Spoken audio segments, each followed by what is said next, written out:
Hola chicos, ahora sí, ¿cómo les va?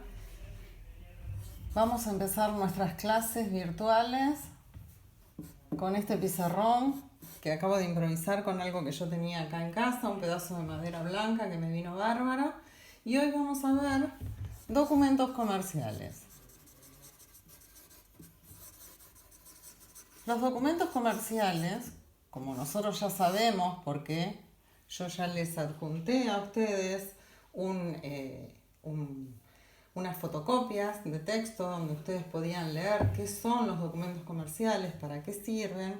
Bueno, estos documentos comerciales sirven fundamentalmente como constancia de las operaciones comerciales que realiza todo individuo o toda empresa, ¿sí? Cualquier organización, cualquier institución, cualquier empresa que realice operaciones comerciales debe tener un comprobante que acredite que esa operación fue realizada.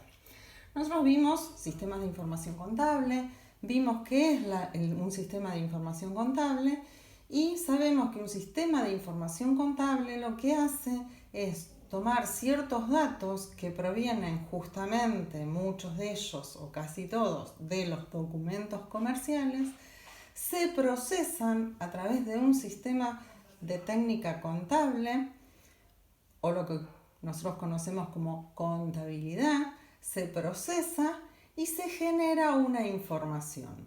Esa información va a ser, que es, por otra parte, les había preguntado qué es la información. La información es un conjunto de datos procesados. Acá ya tenemos los datos que provienen de los documentos comerciales.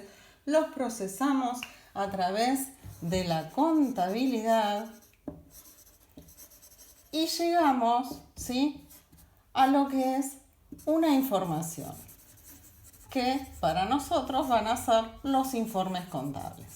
Estos informes contables van a ser nuestro balance, ¿sí? Acá vamos a hacer nosotros durante el transcurso del curso, del año, libro diario y libro mayor. Luego, con todo eso, vamos a armar nuestro libro balance. Y con nuestro libro balance vamos a sacar el informe contable del estado patrimonial y estado económico de la empresa para poder decir si la empresa está en buena situación económica, en buena situación patrimonial, si está con muchas deudas, si está con pocas deudas, si se capitalizó y demás. Por lo tanto, vemos que los documentos comerciales son fundamentales para todo lo que es el sistema de información contable. En esta parte de la clase vamos a ver qué sucede con los documentos comerciales entre dos personas. Siempre que hay un vendedor, por supuesto tiene que haber un comprador. Cuando nosotros vamos a comprar a un negocio, simplemente entramos al negocio, elegimos lo que nos gusta y una vez que decidimos comprarlo, nos arrimamos a la caja, le decimos al vendedor que lo queremos llevar, este nos extiende un ticket o una factura, que es un documento comercial de los que ya conocemos, y nos vamos con el producto a casa. Efectuamos el pago y salimos del negocio con nuestro producto. En las empresas generalmente no es así. No va una persona, elige y compra, porque es representación de una institución, una empresa, una organización. Lo que se hace es el comprador, como empresa, le manda al vendedor una orden de compra. Esta orden de compra, ¿sí?, que el comprador emite y se la manda al vendedor, le va a poner en esa orden de compra, en ese documento, le va a poner qué es lo que quiere, con todas las características del producto que a lo mejor vio en un negocio, vio en una página de internet, vio en una publicación de estos mercados virtuales como Mercado Libre u otros, y a qué precio lo vio. Y también le va a poner para cuándo lo quiere, dónde quiere que se lo entreguen, cuál es la forma en que lo va a pagar. El vendedor, cuando recibe esta orden de compra del comprador o del futuro comprador, lo que hace es verificar todos los datos que están en la orden de compra, que tenga el producto en stock, que sea el producto que estaba publicado a ese precio. Una vez que están todas las características aceptadas por el vendedor, acepta la orden de compra y ordena que se lo envíen, que le envíen el producto al comprador a través de un remito. El remito es otro de los documentos comerciales que nosotros hemos visto. El remito es el que acompaña siempre las mercaderías.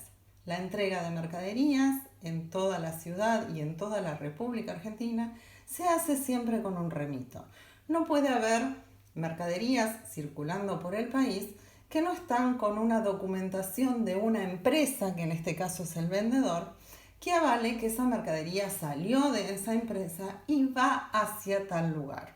El remito va a decir qué es lo que se está enviando, cuál es el domicilio del comprador para ver a dónde lo llevan, quién es el efectivo comprador y la mercadería, por supuesto. El comprador recibe la mercadería, pero el remito no genera obligación de pago. Una vez que el remito lo recibe el comprador y firma que está de acuerdo con lo que recibió en su casa, firma este remito por triplicado. Uno se va a quedar él como constancia de que le entregaron la mercadería de esas características, otro se lo va a enviar al vendedor a través del fletero, del transportista, y otro se lo va a quedar el transportista, porque cuando saca la mercadería de la empresa, él puede desviar su camino e irse para otro lado con el producto. En cambio, de esta manera, teniendo el recibo, el remito firmado por el comprador, quiere decir que esta persona realmente recibió la mercadería y después no le pueden decir al fletero que se llevó la mercadería para otro lado. Automáticamente, entonces, que el vendedor tiene el remito firmado por el comprador, emite la factura.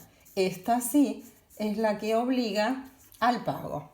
Acá se genera la obligación de pago que el comprador tendrá que realizar. El vendedor le envía la factura al comprador y el comprador va a tener que realizar el pago.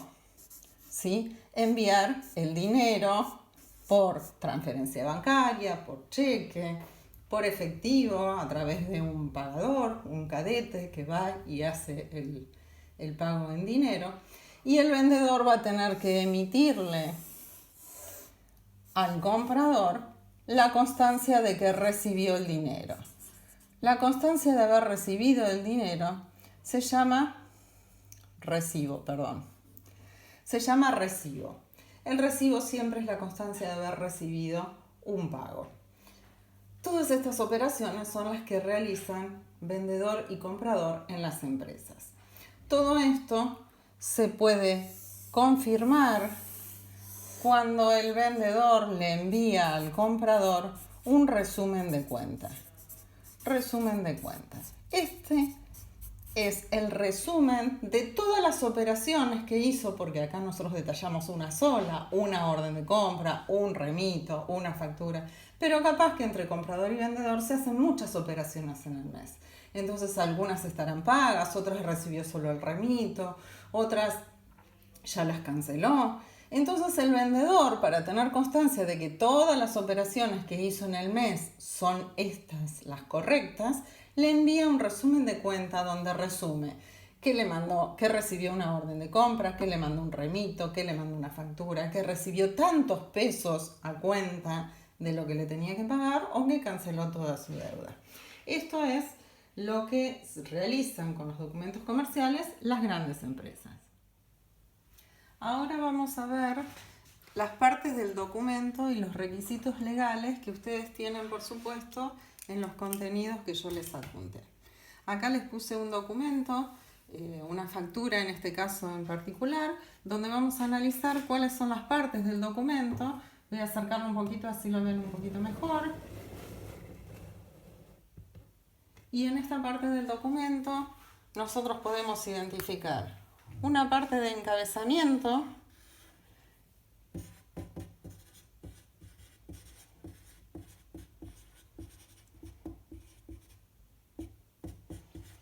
en donde consta, en un primer lugar, siempre los datos de quien emite el documento, o sea, quién lo está confeccionando. En este caso, Felix Keim es el vendedor.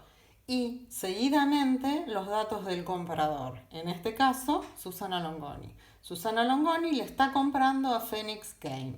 Como Susana Longoni es consumidor final, acá lo dice, lo voy a resaltar para que lo vean, vamos a tener que identificar unas cuantas partes del documento. Primero, los datos del vendedor. Todos estos son los datos del vendedor. Estos de acá también son datos del vendedor. Todos los datos del vendedor. En el medio y en un cuadrado va a decir el tipo de documento que es. Puede ser A, B, C, M, R. Esta letra está regida por las resoluciones técnicas de la AFIP. La AFIP es la Administración Federal de Ingresos Públicos que regula toda la parte de facturación. El documento, además de tener los datos del vendedor, o sea, el nombre, el domicilio, en este caso Phoenix Game es el nombre de fantasía, pero la razón social o el negocio se llama Castillo Gisela Belén. ¿Por qué?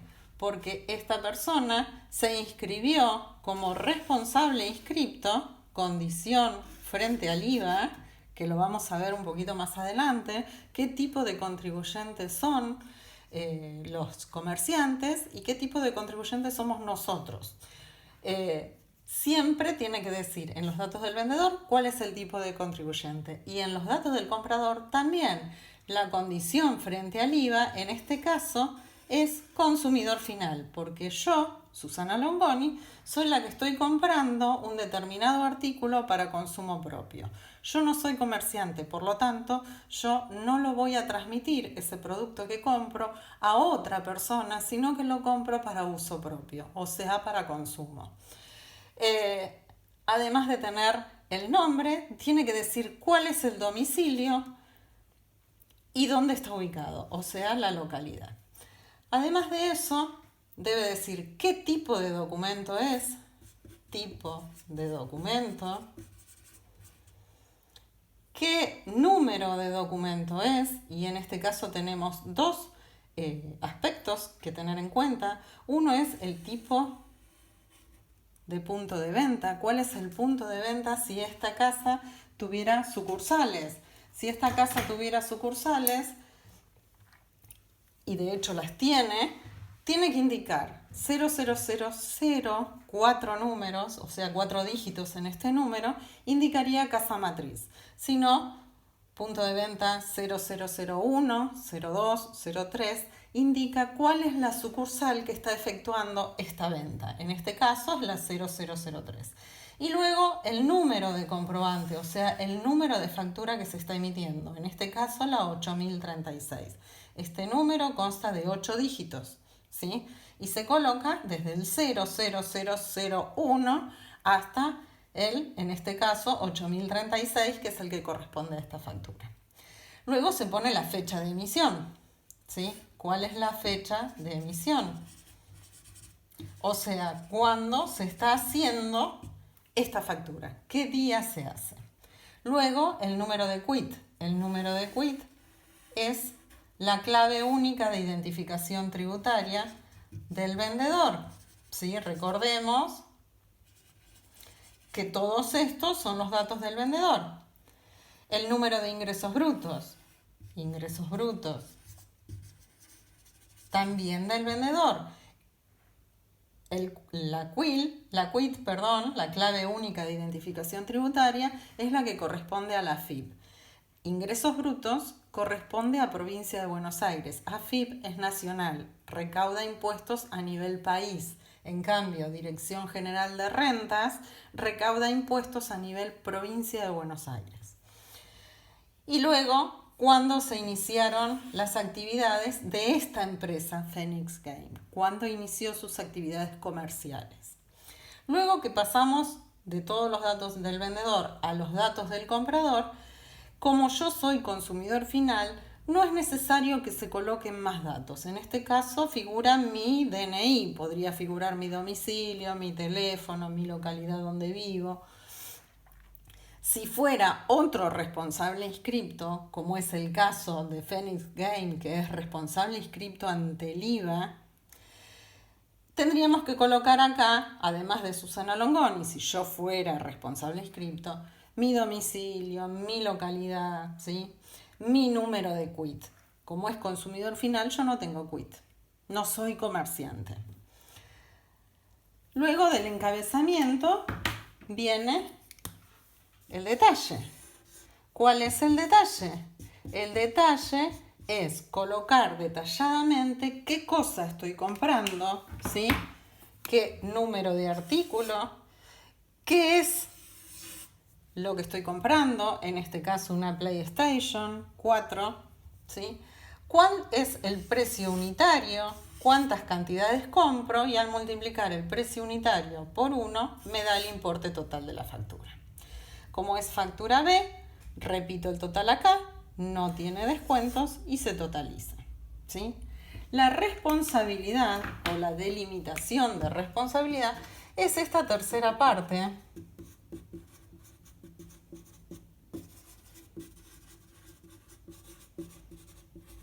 Responsabilidad de delimitación de responsabilidad, que es esta última que tenemos acá, hasta aquí, ¿sí? Donde dice cuál es el código de autorización electrónica, porque esta es una factura electrónica que se hace por vía internet y se envía online. ¿Cuál es la fecha de vencimiento de esta factura? Que acá la tenemos.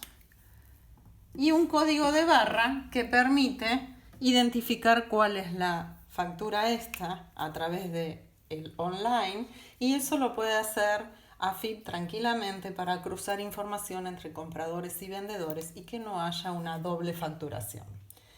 Con todos estos requisitos y partes, ya vemos la primera parte, la segunda y la tercera, que ustedes la tienen en contenidos en la primera parte o en la primera hoja que les di del contenido último. Ustedes lo que van a hacer como tarea adicional a la actividad que ya les mandé para el día 23 de abril, es tratar de conseguir un documento comercial de todos los que tienen en el cuadernillo en la segunda parte y tratar de identificar de esta manera cuáles son las partes, o sea, el documento lo van a pegar en la carpeta, van a identificar cuáles son las partes de la misma manera que lo hice yo, con flechitas, van a colocar cada uno de los requisitos legales dentro del encabezamiento, dentro del detalle y dentro de la delimitación de responsabilidad.